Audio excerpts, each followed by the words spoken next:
সমান অর্থের প্রলোভন দেখিয়েছে, বলছে আপনাকে 1 কোটি টাকা দিব, আপনি প্রার্থিতা প্রত্যাহার করেন। কিন্তু আমি কেন্দ্রীয় সিদ্ধান্তকে শ্রদ্ধা জানাই, আমি প্রার্থিতা প্রত্যাহার করিনি এবং তাদেরকে আমি বলেছি আপনারা প্রার্থীর প্রত্যাহার করে নেন, যেহেতু আপনার 10 দলীয় সমর্থিত মনোনীত প্রার্থী না। তো ওনারা বলছে করবে, কিন্তু তারা আজকে শেষ মুহূর্তে এসে করে নাই। ওনারা আরেকটা অজুহাত দেখাইছে যে মনোনীত প্রার্থী প্রত্যাহার করছি কি করছি না, সেই থেকে তারা প্রার্থীতা প্রত্যাহার করে নাই। তো আমরা আসলে নির্বাচন ঐক্যে ছিলাম, আমরা আশা করছিলাম যে আমাদের ভাইয়েরা এক্ষেত্রে উদারতার পরিচয় দিবে এবং বৃহত্তর স্বার্থকে সামনে রেখে তারা সম্মিলিতভাবে আমাদের সাথে রিক্সা প্রতীকে নির্বাচন করার কথা তারা প্রকাশ করবে, এরকম আমরা ভাবছিলাম।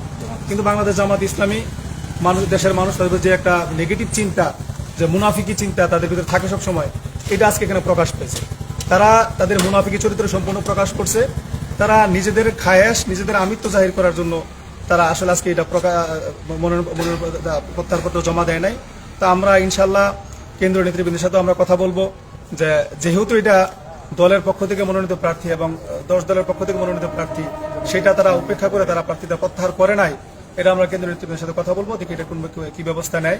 কারণ আপনারা অনেকেই জানেন যে বাংলাদেশ খেলাফত মজলিস 25টা আসনে প্রায় নির্বাচন করতেছে 10 দলের সমর্থিত প্রার্থী হয়ে। এর মধ্যে শিবপুর একেবারে 7 নম্বর আসন বাংলাদেশ খেলাফত মজলিসের 25টা আসনের মধ্যে, সেই আসনটা তারা এইভাবে এই ধরনের ন্যাক্কারজনক একটা ঘটনা ঘটিয়েছে। আপনারা জানেন বিগত 4-5 দিন যাবত ফেসবুকে অনেক ধরনের অপপ্রচার চালিয়েছে, কুৎসা রটাইছে আমি যেন প্রার্থিতা প্রত্যাহার করি। সর্বশেষ আমি প্রার্থিতা প্রত্যাহার করিনি, বিদায় তারাও প্রার্থিতা প্রত্যাহার করেনি। তো দেশবাসীর কাছে বিচার দিলাম, আমি দেশবাসীর কাছে বলবো, বিশেষ করে শিবপুরবাসীর কাছে বলবো, এইভাবে একটা নির্বাচন ঐক্য হওয়ার পরে বাংলাদেশ জামাত ইসলামের পক্ষ থেকে এই ধরনের আচরণ আমরা কখনো আশা করিনি। আমাদের অন্যান্য সহযোগী যে সমস্ত সংগঠনগুলো রয়েছে, বিশেষ করে নির্বাচন ঐক্যের আরো যে 8টা দল, তাদের প্রতি উদাত্ত আহ্বান জানাবো যে বাংলাদেশ জামাত ইসলামী নরসিংদীর শিবপুরে এইভাবে তারা কেন্দ্রীয় সিদ্ধান্তের পরেও তারা প্রার্থিতা প্রত্যাহার করেনি। ইনশাল্লাহ আপনারা আমাদের পাশে থাকবেন এবং এটা দেশবাসীকে জানিয়ে দিবেন। আসসালামু আলাইকুম ওয়া রাহমাতুল্লাহ। এখন কি আপনারা নির্বাচন করবেন না? অবশ্যই আমরা তো নির্বাচন তো করবোই।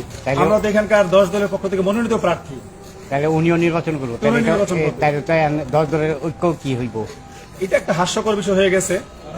তারা এখানে নিজেদেরকে ঐক্যর কারিগর মনে করে, কিন্তু তারা এবার এখানে বিপক্ষ মানতে চায়। শুধু এখানে না, আমরা দেখেছি আমাদের যে 25টা আসন ছিল, 25টা আসনেই জামাত ইসলামের প্রার্থীরা চাপ প্রয়োগ করা, অর্থের প্রলোভন দেখানো, বিভিন্ন মাধ্যমে আমাদের ভাইদেরকে প্রার্থীরা প্রত্যাহার করার জন্য খুব চাপ সৃষ্টি করেছে।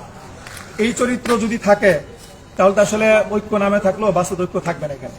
এবং আমাদের ওনাদের যে আসনগুলোতে প্রার্থী আছে সেখানেও তো আমাদের ভাইয়েরা এখানে ভালো করে কাজ করবে কি করবে না, এটা এখন প্রশ্নের মুখে পড়ে গেছে।